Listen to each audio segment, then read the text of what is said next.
Hello, I just wanted to say before we start this video that I am currently very sick right now and it's getting worse, so if I sound a bit different, apologies. Plus there is a storm currently happening here, so that doesn't help, and so there probably will be some noises in the background.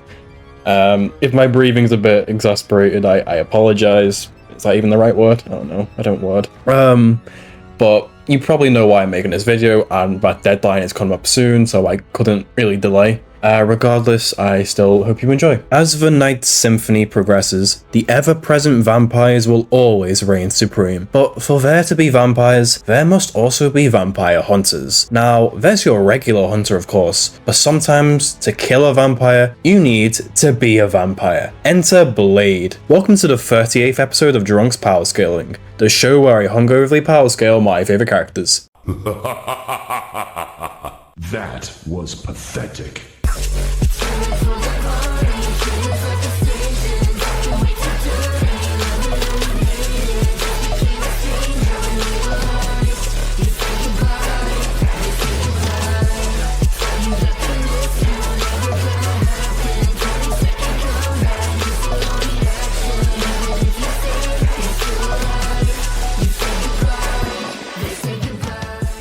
For Eric Brooks, this half-human, half-vampire had one goal in mind: slay those that chose to pick on the innocent, including Dracula himself, and Deacon Frost, the man who killed his mother and gave Blade his vampirism, essentially meaning he can walk in the day. To become the iconic Swiss Army knife that he is, Blade of course has a bunch of neat tools. He was taken in at just 12 years old to be trained, not just in supernatural training, but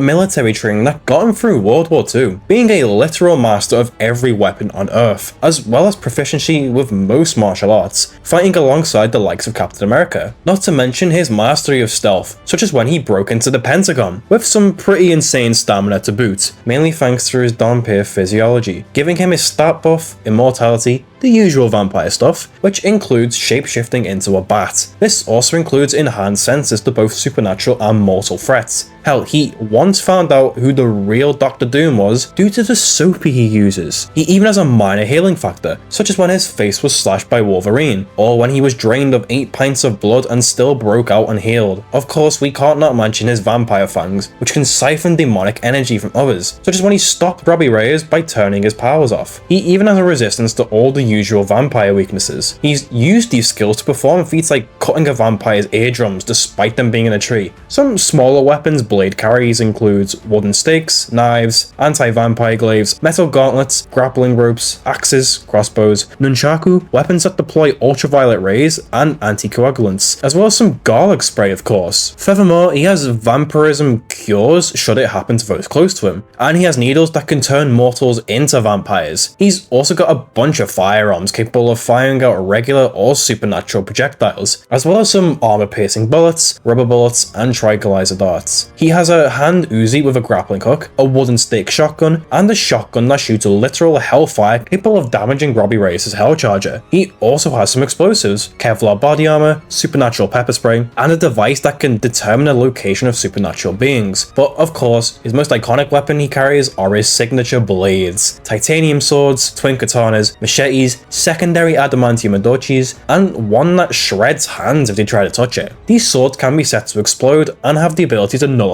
magic. One of his most notable hacks pieces is the sealing artifact, which, well, seals anyone away with an incantation. It's also buffed the Miles Morales before to make his gadgets more capable of hurting vampires. Recently, he drank a goblet of Dracula's blood to give himself enhanced capabilities, as well as some new abilities, such as turning into mist that can obliterate foes, or shapeshifting into a werewolf, as well as telepathy to people he's tracked. Lastly, there's the breathing gun, an arch weapon of hell given to Blade by a son of Satan. Excellent for killing immortals. He also has a resistance to mind control, telepathy, and soul manipulation. Probably not as much as you were expecting, but still pretty deadly. Let's move on to power next. I'll fight to end the darkness that spawned me.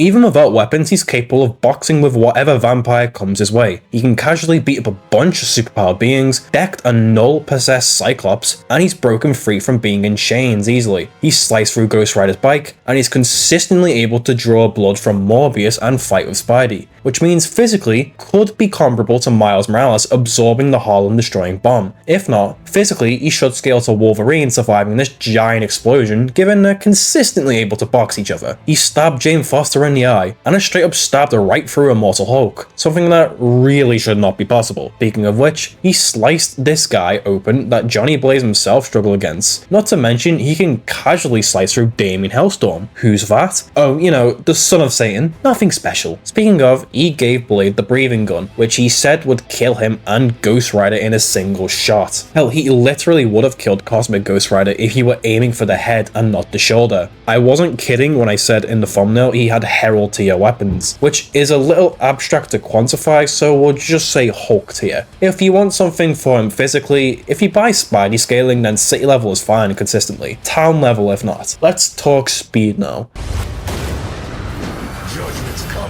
He's dodged bullets, blocked arrows with a table, casually leaps over vampire attacks, cuts down vampires without anyone seeing, which is just an average Tuesday for him, and eliminates an entire group of them before they manage to reach his daughter. His most impressive direct feat is the fact that, thanks to being a drawing, he can react faster than eyesight. For scaling, characters like Hawkeye can move within a microsecond, and as discussed in my Moon Knight video, Mark can react to beams of light. As mentioned before, he's consistently a match for Wolverine, who can dodge Cyclops' optic blasts. Impressive since Scott himself can redirect them within a nanosecond, although this could just be comic book exaggeration, but we do know their light speed, and Deadpool can dodge them just fine, giving us the usual FTL scaling for street tiers. Let's talk about durability next.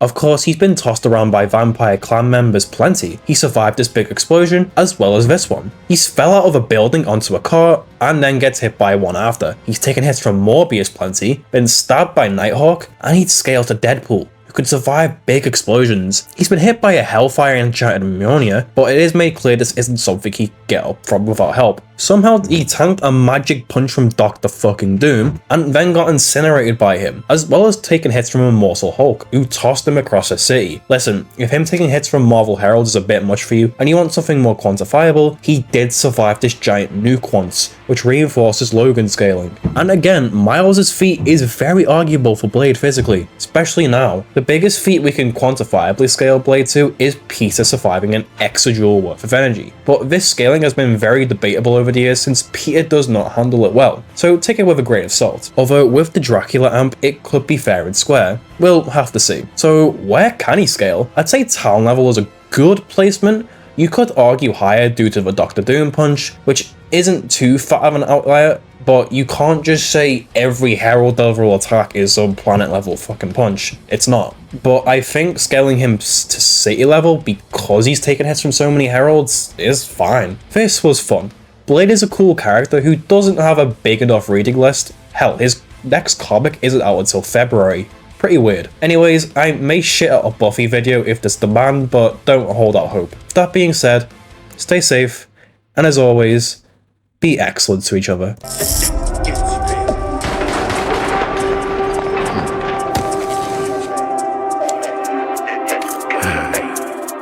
Lock up tight now. Night's just getting started.